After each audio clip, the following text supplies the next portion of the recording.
babban abin da za ku ba da muhimmanci da shi shine mai aiki da ilimi. Wala ne dan wannan sauke littattafan ne ko ina ma ana yi ko ba kama, to amma ya kamata a bambanta da mai da aiki da ilimi. Duk ilimin da aka karanta to a sa shi a aiki. Masallatai ne suka soke sifatu salatin nabi, ne suna da yawa. Ne suke karanta babin sallah, to amma yanzu sai kasa bambanta masallatan ahli sunna da masallatan yan al'ada da yan gargajiya, domin kusan sallar dimi ta ce diri ɗaya ce, ba bambanci. Amma fa limamin fa da ya ja ku ba ya soke muku sifatu salatin nabi, kun karanta kun gani ga yadda ake yi, ga hadisan ga su ta anbiya.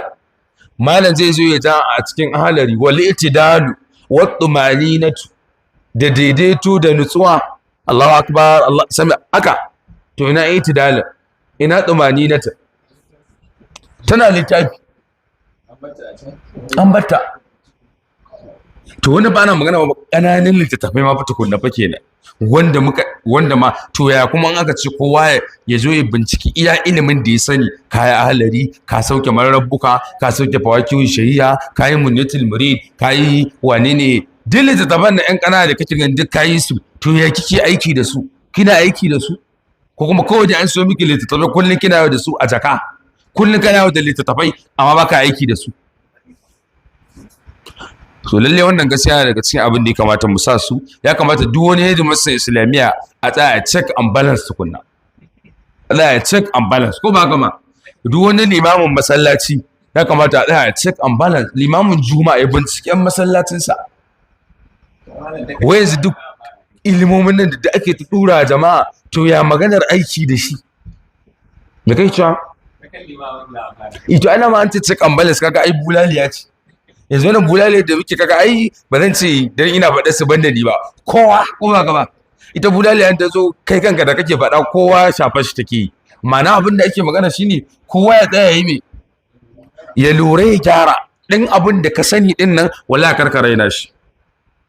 Domin dai dole sai an tambaye ka a kansa. Ilimi ne Allah ya baka, sai an tambaye ka. Amma mu yanzu galibi mun fi damuwa da sauke littattafai. A ce ai wayannan da kake ganin su ta haddace da riwayoyi guda 20. Ci ma masha Allah, riwaya 20 duk ta iya, amma ba ta aiki da su, ba aiki. Ya sauke bulugul maram, riyadus salihin duka ya sauke duk gashi na ko ba haka ba. To lalle gaskiya kamata ce islamiyyun musamman ma wanda suke ta su ahli sunna, wanda suke jingina kansu ga sunna, to ya kamata cewa a ga bambanci, a ga cewa lalle wannan ɗalibar tafiyar ta ma ko a gane cewa tafiyar sunna ce, haka ya kamata.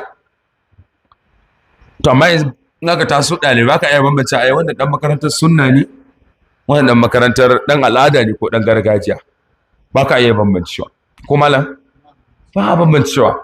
Domin haka ne da ma wanda ma suke ma 'yan makaranta arna ba bambanci.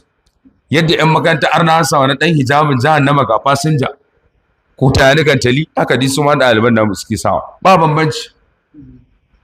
Kaga ɗaliban islamiyya sun zo da wani ɗan guntun hijabi mala, wannan fa makarantar islamiyya ce, sun karanta suratul nuri, wa idza sa'altumuhunna mata'an fas'aluhunna min wara'i hijab yudnina alayhinna min jalabibihinna wal yadribna bi khumurihinna. Duk ga sunan fa wala yubdina zinatahunna, hunna Allah ya ta faɗa a babi kawai sun zama a littafi, sai dai kawai a haddace su. To lallai ya kamata ya zama to kada mu damu da wai tarin littattafan da tarin karatun, wala ɗan iya abin da ka sani ya ishe ka kai aiki da shi, to sai a samu, sai Allah ya kalle ka sai ya baka mafita. To shine da larabci Hausa da turanci muna yaɗa gaskiya ga duniya. SITV hasken shirya salafiya mafita ga ɗan adam, ka koya ka yi aiki ka yaɗa. SITV hanya ce ta alheri.